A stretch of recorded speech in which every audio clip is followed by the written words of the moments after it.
Hello dear students, today we have a problem from IIT JEE Mains 2019 exam that was held on 9th of January. Shift 1 का exam था.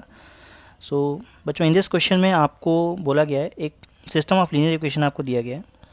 सो in this system of linear equation x plus y plus z equals to 2x plus 3y plus 2z equal to 5, 2x plus 3y plus a square minus 1z equal to a plus 1. इस equation में variable a plus 1 a एक constant जो है involve हुआ है. So you have some options. Depending upon the values of a you need to tell whether this set of equation has infinite solution, unique solution or inconsistent, whatever it is you need to tell.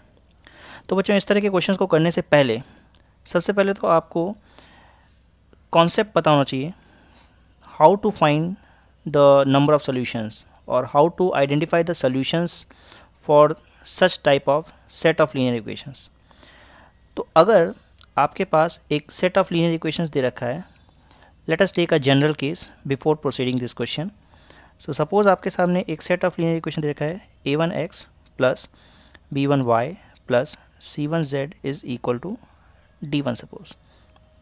Secondly, you have given a2x plus b2y plus c2z is equal to d2, a3x plus b3y plus c3z is equal to d3.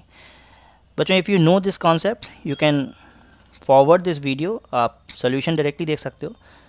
Before starting the solution let me tell you the concept behind this. So बच्चों इस तरह की equations का number of solutions या solutions बताने के लिए एक डिटरमिनेंट हम कंसीडर करते हैं that is known as suppose let's say that is delta. So delta is a determinant formed by coefficients of x, y and z.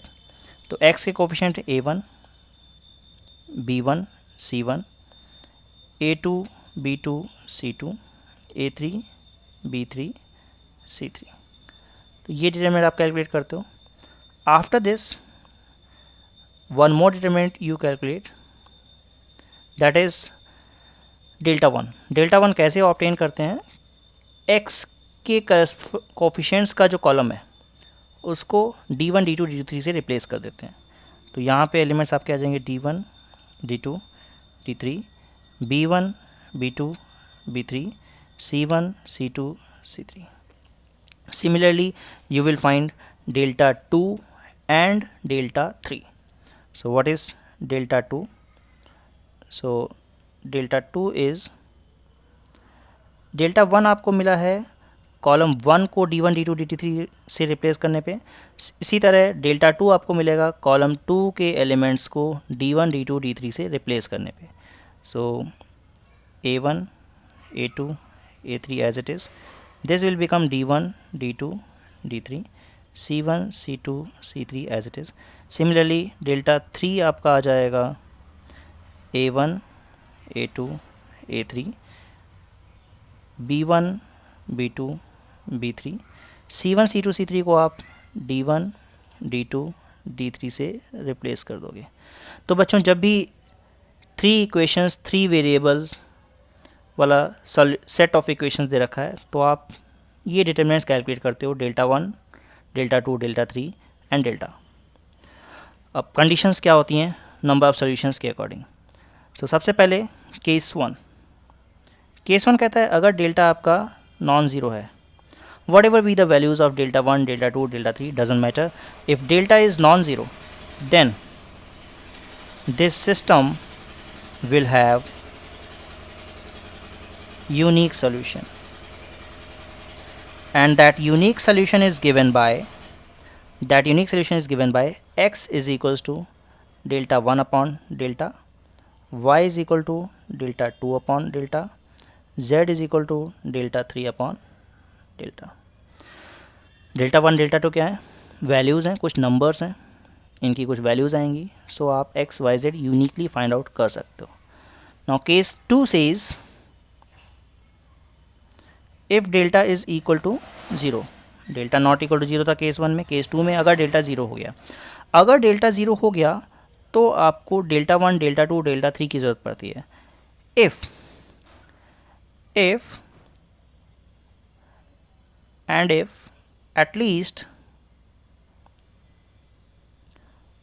one of delta 1, delta 2 or delta 3 is non-zero. If at least one of delta 1, delta 2, delta 3 non zero हो जाए, मतलब सारे के सारे zero नहीं होने चाहिए, at least one of delta 1, delta 2, delta 3 is non zero, then equations are inconsistent.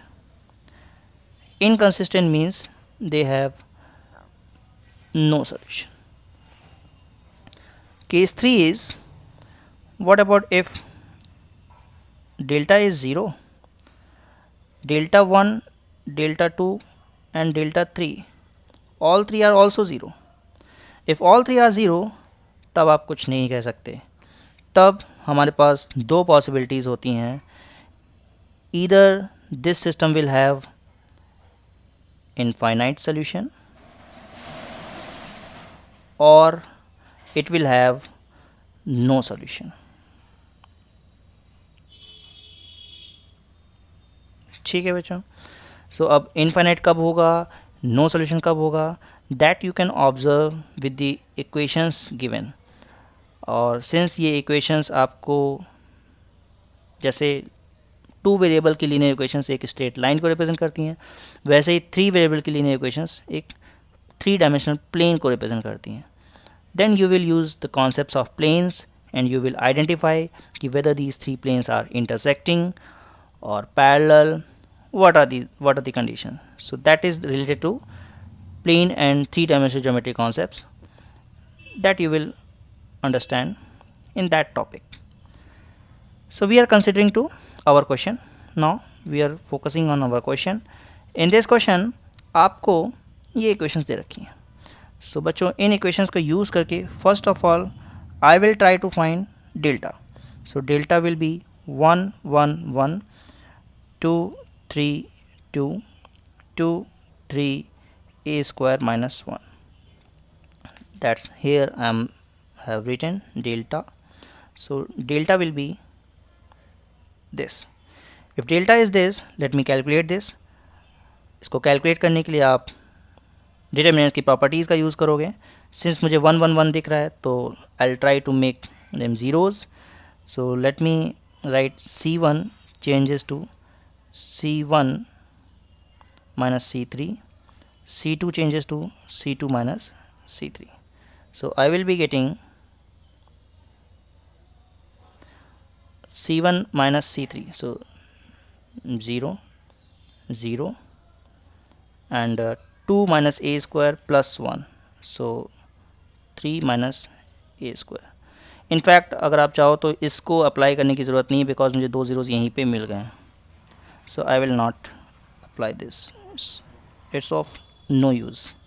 So you can do 1 1 3 2 3 a square minus 1 as it is. So from here you can expand this and you will be getting this delta is equal to 3 minus a square into 2 minus 3, that is minus 1. So you are getting a square minus 3. बस बच्चों इस question में आपको delta 1 delta 2 निकालने की ज़रूरत ही नहीं पड़ेगी. ओके कैसे, लेट मी एक्सप्लेन. आपका डेल्टा a स्क्वायर माइनस 3 आ गया. Now check your answers.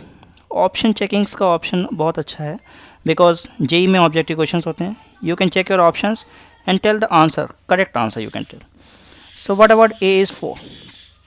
If बच्चों a is 4, then what will be delta? Delta will be non-zero. Okay, if a is 4, then delta will be non-zero. If delta is non-zero, then it will give unique solution from case 1.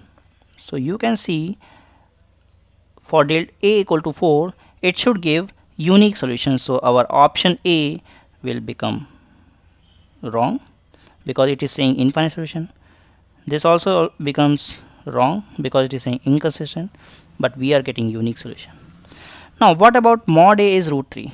If बच्चों mod a is root 3, then a square will be 3. So our delta will become 0. Now we have again two cases. If delta is 0, then we need to calculate delta 1, delta 2, delta 3. अब इन दोनों में से कौन सी condition आएगी वो देखना है. उसकी भी हमको ज़रूरत नहीं पड़ेगी, बिकॉज आपको पता है जब मॉड ए 3 है तो डेल्टा हमारा 0 है, और अगर डेल्टा हमारा 0 है तो क्या हो सकता है, यूनिक सोल्यूशन हो सकता है क्या? ऑप्शन सी तो ऐसे ही रिजेक्ट हो गया, बिकॉज यूनिक सोल्यूशन तो हो ही नहीं सकता. अगर मॉड ए रूट 3 है तो ए स्क्वायर माइनस 3 ज़ीरो हो रहा है, मतलब डेल्टा 0 हो रहा है, और अगर ये डेल्टा 0 हो जाता है तो यूनिक सोल्यूशन तो हो ही नहीं सकता. तो ऑप्शन बचता क्या है हमारे पास? ऑप्शन डी बचता है. So this will be the right answer. So बच्चों, अगर आपको कॉन्सेप्ट्स पते थे तो इस क्वेश्चन को करने में हार्डली 30 सेकेंड्स लगते हैं, या 15 या 10 सेकेंड्स लगते हैं इसको करने में. I hope you like this video. If you like this video, you can subscribe my channel and press the bell icon so that you can get instant update for the new solutions of the questions. Thank you.